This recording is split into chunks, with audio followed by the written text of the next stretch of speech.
अलग अलग वाइब था, कोई मुझे पसंद नहीं आ रहा था, मैं अकेला रहता था, चुपचाप रहता था, शांत रहता था। जब कुछ काम, किसी को ये लगता है कि जो विनर होता है ऑलरेडी स्क्रिप्टेड होता है। दोस्तों, क्या पायल मलिक ने बिग बॉस को एक्सपोज कर दिया है? इसके साथ ही दोस्तों, नीरज गोयत ने बिग बॉस OTT 3 के सभी कंटेस्टेंट को बॉक्सिंग मैच के लिए चैलेंज दे दिया है। जानेंगे सब कुछ आज के इस वीडियो में। तो hello guys, this is news 10।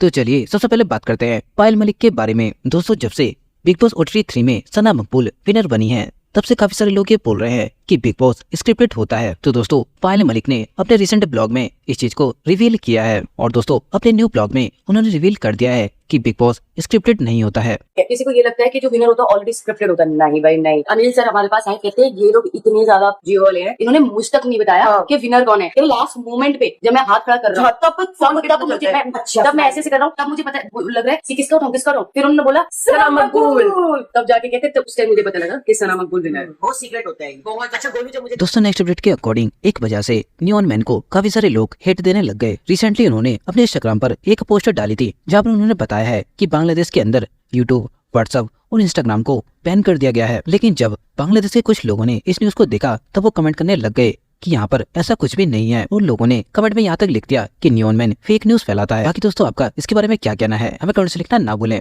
दोस्तों, नेक्स्ट अपडेट निकलकर सामने आ रही है आइसोस्पीड के बारे में। दोस्तों, मैंने आपको पहले एक वीडियो में बताया था कि आइसोस्पीड ने रोनाल्डो की लैम्बोर्गिनी कार के ऊपर से जंप कर दिया था। एंड दोस्तों, रिसेंटली आइसोस्पीड की तरफ से एक और वीडियो सामने आई है जहाँ पर उन्होंने फिर से एक कार के ऊपर से जंप कर दिया है।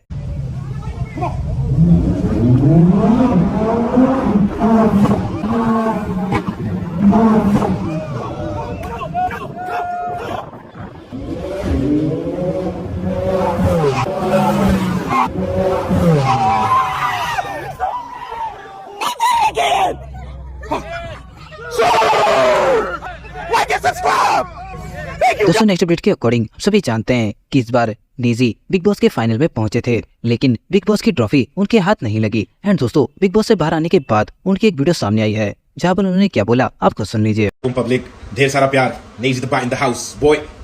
बिग बॉस OTT सीजन 3 में फुल मचाते हुए अपना सीजन, अपनी जर्नी कुछ ऐसी रही कि शुरुआत में मैं घबराया, मैंने सोचा कि मेरा दोस्त बन पाएगा कि नहीं, कोई सबका अलग अलग वाइब था, कोई मुझे पसंद नहीं आ रहा था, मैं अकेला रहता था, चुपचाप रहता था, शांत रहता था।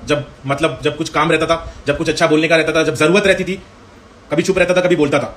मेरे मन में जो आया मैं किया, जैसा रहने का था रहा। पब्लिक ने बहुत एलिगेशंस लगाई, मीम्स बनाई, तो अपन पब्लिक को हंसाने के लिए बैठे भाई। पब्लिक अगर अपने से खुश हो रही है, उन लोगों को मजा आ रहा है, उन लोग अगर एंजॉय कर रहे हैं, तो अपना काम ही है एंटरटेनमेंट का। लेकिन साथ ही साथ थोड़ा खौफ में रहने का, अल्लाह से डरने का, अपने काम हमेशा नेक दिल से, साफ नीयत से रखने का, करने का। मेरी नीयत साफ थी, मैं यहाँ तक पहुंचा, लोगों का दिल जीता। मेरे लिए यही एक विनिंग मोमेंट है और मुझे कुछ इज्जत दी गई। मुझे इतने आगे तक गेम में, शो में लोगों ने रखा, in spite of not being involve in gossips और झगड़े लड़ाई और घर के बारे में बात करना, ये सब तो मैंने किया ही नहीं। मैं तो अंदर कुछ और मकसद से गया था और उस मकसद में मैं काफी कामयाब हुआ हूँ।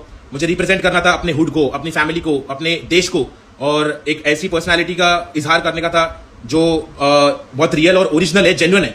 तो मैं इसलिए जानबूझ के थोड़ा शांत भी रहा। दोस्तों, नेक्स्ट अपडेट के अकॉर्डिंग नीरज गोयत ने बिग बॉस फाइनल के बाद एक शो में सभी कंटेस्टेंट को चैलेंज दे दिया है, जहाँ पर उन्होंने पूछा कि अगर आपका बिग बॉस के किसी कंटेस्टेंट के साथ मैच कराया जाए तो आप किसके साथ करना चाहोगे? भाई, अगर तने किसी एक गिला बॉक्सिंग फाइट करनी है जो बिग बॉस के घर में थे, किसके लग रहेगा? केतन के क्या है? साई केतन। अरमान भाई, देखो वैसे तो है एक दो जिनको आशीर्वाद दिया था मैंने, अंदर अगर उसका दिल कर रहा है बाहर आशीर्वाद लेने का तो वो पहले आए, पर बच्चा वो बॉक्सिंग की फाइट करनी है तो किसके साथ करेगा? मैं किसी अच्छे के साथ करूंगा, तुम्हारे साथ करूंगा मैं।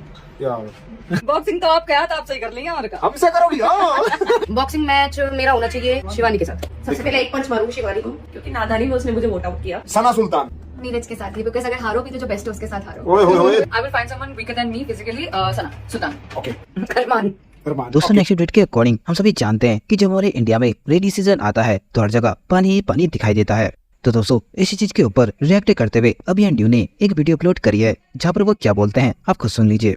से 3 बच्चों की जान गई, तो आप बीजेपी को ब्लेम कर रहा है, बीजेपी आपको ब्लेम कर रहा है और कांग्रेस दोनों को ब्लेम कर रहा है। लेकिन सारी पार्टियां साथ आकर सोल्यूशन ढूंढने पर काम नहीं कर रही है, ये सच्चाई है। जापान में हर प्रॉब्लम को एक कलेक्टिव प्रॉब्लम माना जाता है, इसीलिए सॉल्यूशंस भी कलेक्टिव सॉल्यूशंस होते हैं, जिनमें सिटीजन से लेकर ऑफिसर और पीएम से लेकर लोकल लीडर हर कोई शामिल होता है। यहाँ क्रेडिट लेने से ज्यादा सॉल्यूशंस ढूंढने पर फोकस होता है। Infrastructure updates, green spaces, data utilization, early warning system, community engagement, funding, education और कोलैबोरेशन, इन सारे फ्रंट्स पर एक साथ काम होता है, तभी एक सक्सेसफुल डिजास्टर प्रिवेंशन मॉडल बन सकता है। तो ये सारी बातें मुंबई, दिल्ली जैसे शहरों में क्यों नहीं हो सकती? एक बड़ा डिफरेंस ये है कि हमारा देश एक डेमोक्रेसी है। 2022 से मुंबई की मीठी रिवर के आसपास फ्लड बैंक्स बनाने की बातें हो रही हैं, लेकिन अब तक लैंड एक्विजिशन पूरा हुआ ही नहीं, क्योंकि मीठी नदी के दोनों तरफ इलीगल हाउसेस हैं, स्लम्स हैं, जिनके घर इलीगल है, ये जानते हुए भी उन्हें हटाना इम्पॉसिबल है। Well, we can't say impossible है, जस्ट दैट उन्हें हटाने की पॉलिटिकल विल किसी के पास नहीं है। You see, हम बाकी दोस्तों बस आज के लिए इतना ही। मैं लेकर आता रहूंगा आपके लिए ऐसे informative news all news channel पर। तब तक के लिए टेक केयर।